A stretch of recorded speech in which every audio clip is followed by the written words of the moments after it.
Ecos de la masacre, la historia de las bananeras.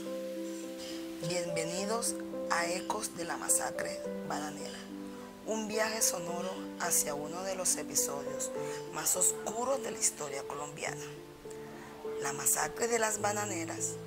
Hoy exploraremos no solo los hechos, sino también las voces que aún resuenan en nuestra memoria colectiva. En las primeras décadas del siglo XX, Colombia era un país mayoritariamente rural, donde la gran mayoría de la población trabajaba en el campo bajo condiciones de pobreza y explotación.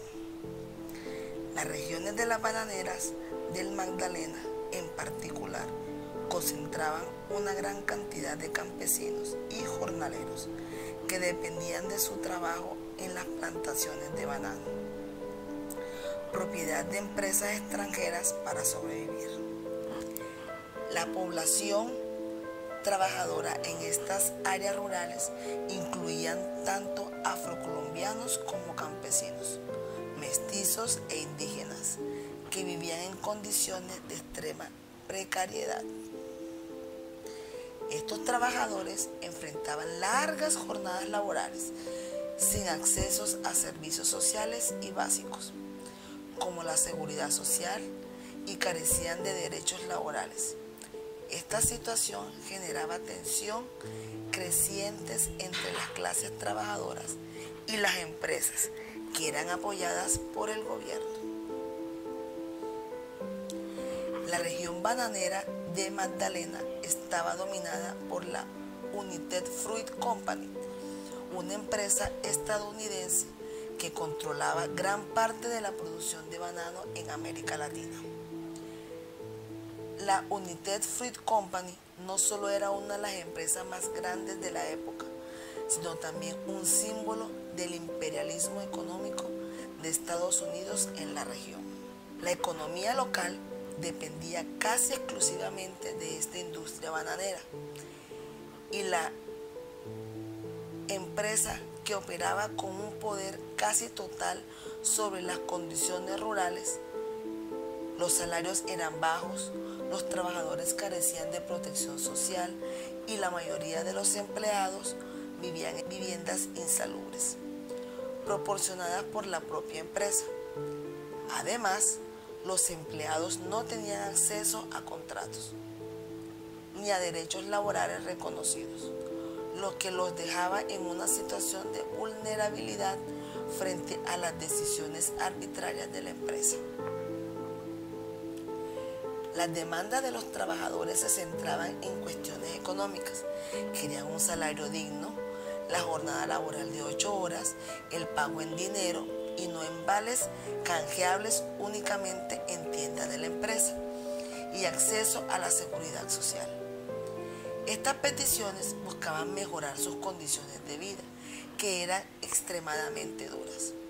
El gobierno temía que las huelgas y las demandas laborales pudieran generar inestabilidad política y social, sobre todo en un contexto en que los movimientos sociales y sindicales empezaban a ganar fuerza en América Latina. El uso del ejército para controlar a los huelguistas era una práctica común en esa época, ya que se consideraba que los manifestantes laborales eran subversivos. El gobierno de Abadía Méndez estaba decidido a no permitir que las huelgas de los trabajadores bananeros pusieran en riesgo los intereses de su empresa y las relaciones con Estados Unidos. La huelga de 1928. En noviembre de 1928, alrededor de 25.000 trabajadores bananeros iniciaron una huelga masiva para exigir mejores condiciones laborales. Los huelguistas presentaron un pliego de demandas que incluían, entre otras, el reconocimiento de derechos laborales, la jornada de 8 horas, el descanso dominical obligatorio y el pago en dinero y no en vales. Sin embargo, la United Fruit Company se negó a aceptar las demandas y presionó al gobierno colombiano para que reprimiera la huelga, Como resultado, el gobierno envió el ejército a la región bananera bajo el pretexto de restablecer el orden y proteger los intereses de la empresa.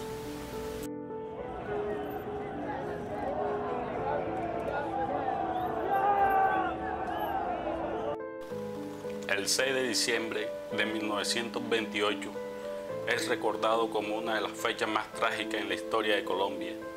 Tras varias semanas de la huelga en las plantaciones bananeras de la United Fruit Company, miles de trabajadores habían tomado la decisión de continuar con la protesta pacífica en Ciénaga Magdalena. Estos trabajadores, que pedían condiciones laborales dignas, mejoras salariales y la jornada laboral de 8 horas, esperaban una respuesta positiva por parte de la empresa y del gobierno.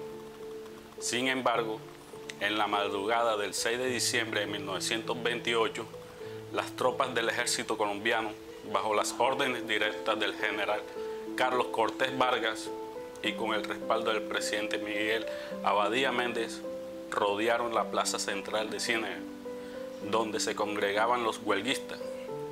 Ante la negativa de los trabajadores a disolver la protesta, el ejército abrió fuego indiscriminadamente. Aunque el número exacto de víctimas sigue siendo motivo de controversia, se estima que cientos de trabajadores fueron asesinados en este brutal acto de represión, mientras los registros oficiales hablaban de unas pocas decenas de muertos.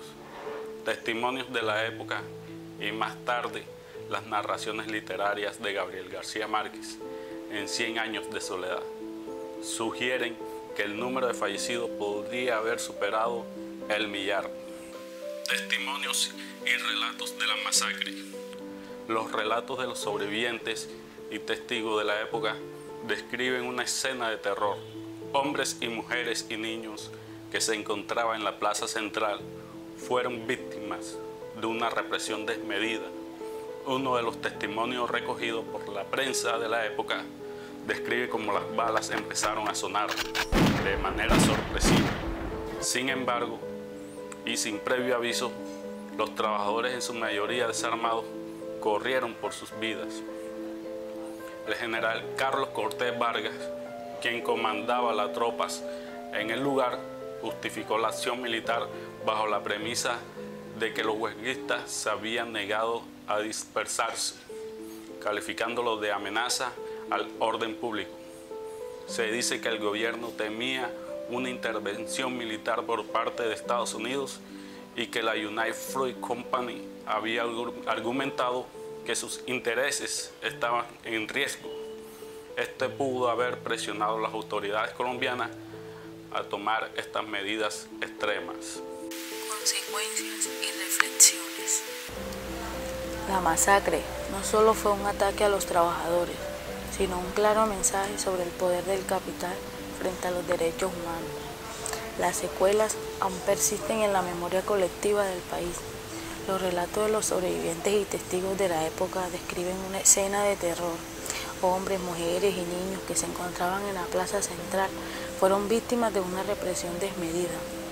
Uno de los testimonios recogidos por la prensa de la época describe cómo las balas empezaron a sonar de manera sorpresiva, sin previo aviso, y los trabajadores, en su mayoría desarmados, corrieron por sus vidas. El general Carlos Cortés Vargas, quien comandaba las tropas en el lugar, justificó la acción militar bajo la premisa de que los huelguistas se habían negado a dispersarse, calificándolos de amenaza al orden público. Se dice que el gobierno temía una intervención militar por parte de los Estados Unidos, ya que la UFC había argumentado que sus intereses estaban en riesgo. Esto pudo haber presionado a las autoridades colombianas a tomar medidas extremas. La masacre de las bananeras tuvo profundas repercusiones en la política colombiana. El presidente Miguel Abadía Méndez y su gobierno fueron duramente criticados por la brutalidad con la que manejaron la situación, aunque intentaron justificar la masacre bajo el argumento de mantener el orden público. Este evento generó una crisis política que debilitó aún más el gobierno conservador, que ya enfrentaban tentaciones sociales crecientes. Efectos políticos. de los efectos políticos más inmediatos fue la creciente polarización entre los partidos conservador y liberal. El Partido Liberal, que ya había empezado a ganar fuerza entre las clases populares, utilizó la masacre como un símbolo de la represión del gobierno conservador, lo que ayudó a consolidar su base política y preparó el camino para su retorno al poder en las elecciones futuras.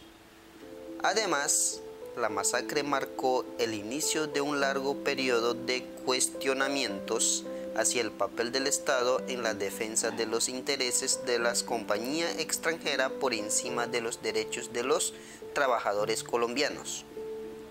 Este episodio se convirtió en un precedente histórico que consolidó la percepción de que el Estado estaba dispuesto a usar la fuerza militar para reprimir el movimiento obrero y proteger los intereses económicos de empresas extranjeras.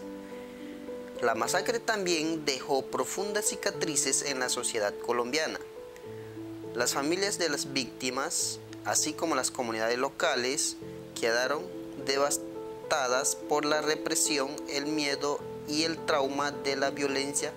Se extendieron por la región bananera, pero también sembró un sentimiento de resistencia y solidaridad entre los trabajadores.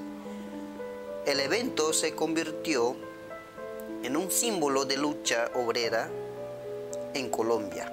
Los trabajadores de otros sectores comenzaron a organizar mejor, inspirados por la huelga de los bananeros. La brutal represión también mostró a las clases trabajadoras la necesidad de luchar por sus derechos en un contexto donde el Estado estaba más alineado con los intereses de las élites económicas. En términos de memoria colectiva, la masacre quedó grabada en la conciencia social como un evento trágico y un punto de referencia para futuras luchas sindicales en Colombia. La injusticia percibida en estos asesinatos alimentó el crecimiento de movimientos políticos y sociales que abogaban por un cambio estructural en el país. En las décadas posteriores, el movimiento sindical en Colombia se consolidó y se organizaron huelgas en otros sectores. Hoy, como organizaciones como la CUT, Centro Unitario de Trabajadores de Colombia, y otras comunidades siguen luchando por los derechos laborales. La historia de las bananeras es un recordatorio a la importancia de defender nuestros derechos. Entrevista al historiador Gustavo Polo. Bueno, la primera pregunta es, ¿cuál es la situación actual de los derechos laborales en Colombia y qué paralelismo ve con las luchas de los trabajadores bananeros en 1928? Bueno, Colombia es un país que ha atravesado históricamente, ha estado atravesado históricamente por luchas laborales. Antes del 28, con la masacre de las bananeras, pues se dieron unas huelgas significativas en algunos sectores del país. La huelga de las bananeras pues marca un hito, un antes y después del movimiento obrero, de pronto entre comillas. Pero hoy día nosotros encontramos que ha habido, digamos, un recorte en algunos de los alcances que a lo largo de la historia se fueron alcanzando por algunos sectores del sectores obreros en cuanto a la legislación laboral del país. Hoy está cursando ante el Senado de la República una reforma laboral que busca reestructurar, apoyar, afianzar algunos sectores de la economía y vemos que no le han dado pase. por lo menos un ejemplo claro, el recorte de las horas extras nocturnas, que eso fueron eliminadas después de haber sido una conquista laboral por los trabajadores. Hoy día no se cuenta con, se hace trabajar al obrero el horario, pero no se le reconoce el recargo nocturno. Entonces vemos que es una situación que nos devuelve a los tiempos incluso de trabajadores de las bananeras. O sea, la huelga y la masacre se da porque el sector hace algunas exigencias de mejoramiento salarial. Hoy día estamos también reclamando un mejoramiento salarial. Un salario mínimo vigente corresponde a 1 millón de pesos y un poquito más. Cuando no alcanza para y la canasta familiar supera. Claro. Supera sumándose los servicios y los otros las otras necesidades básicas para las familias. Entonces nos damos cuenta, percibimos fácilmente de que hay un deterioro en la economía de las familias porque no hay una reivindicación, un salario digno para ese trabajador. La precariedad de la salud, o sea, estamos afiliados a un sistema de salud, pero vemos que la prestación del servicio es deficiente. Hay una negligencia frente a las necesidades que tiene el trabajador de ser atendido en la salud. Entonces vemos que si uno hace un balance entre qué pasaba antes del 28 y qué está pasando hoy día, nos damos cuenta que la situación es casi lo mismo. De pronto en contextos históricos diferentes, pero en el fondo la estructura va a ser casi la misma. Deficiencia salarial, deficiencia en la prestación de servicios de salud o la atención a la salud, las mismas condiciones de trabajo. A veces encuentra uno que los trabajadores desempeñan sus actividades en una situación precaria.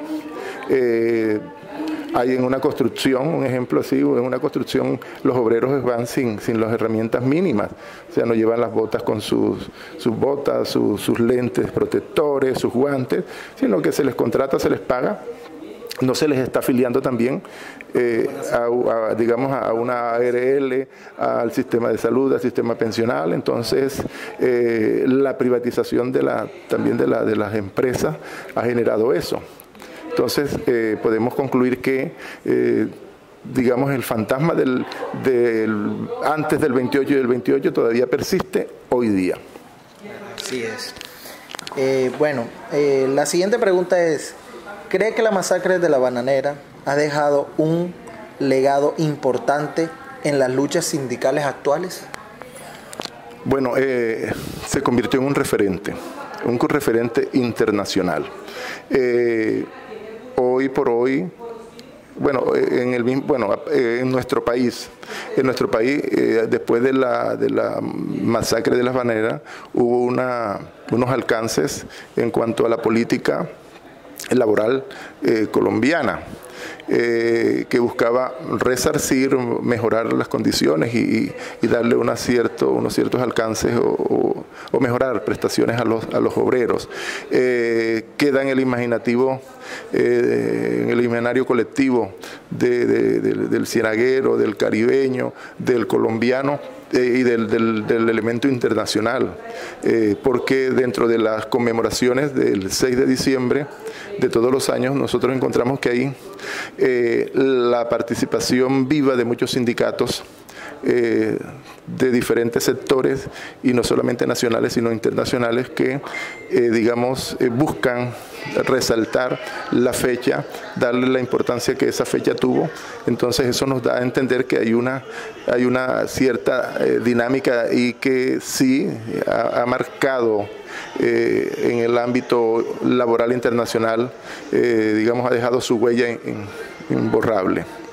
O sea, gracias a lo que pasó ese día, ese 28, las personas hoy en día saben pelear realmente por los derechos que les pertenecen, ¿cierto?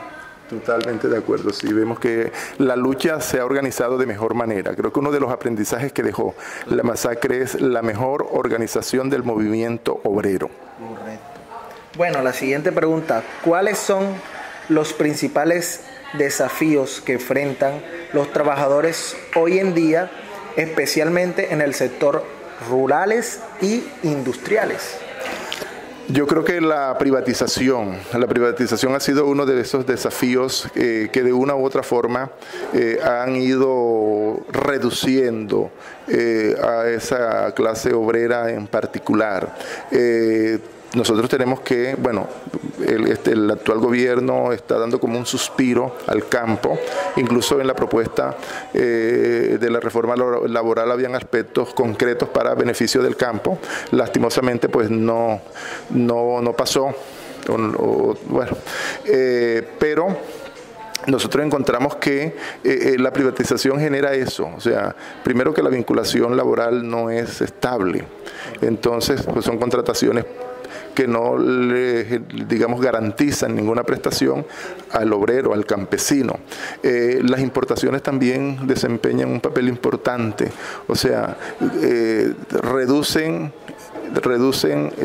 los costos de los precios de los productos, pero la calidad del producto a veces no es buena. Entonces se importa arroz, se importan granos y el producto de nuestros campesinos pues queda rezagado, que se pierde y las pérdidas son inminentes y grandes. Entonces vemos cómo esa privatización de todos los sectores ha generado un deterioro de la clase laboral campesina de nuestro país. Ok, bueno, ahora sí, con esto terminamos con esta última pregunta. ¿Qué lecciones pueden extraerse de la masacre de la bananera para los movimientos laborales contemporáneos?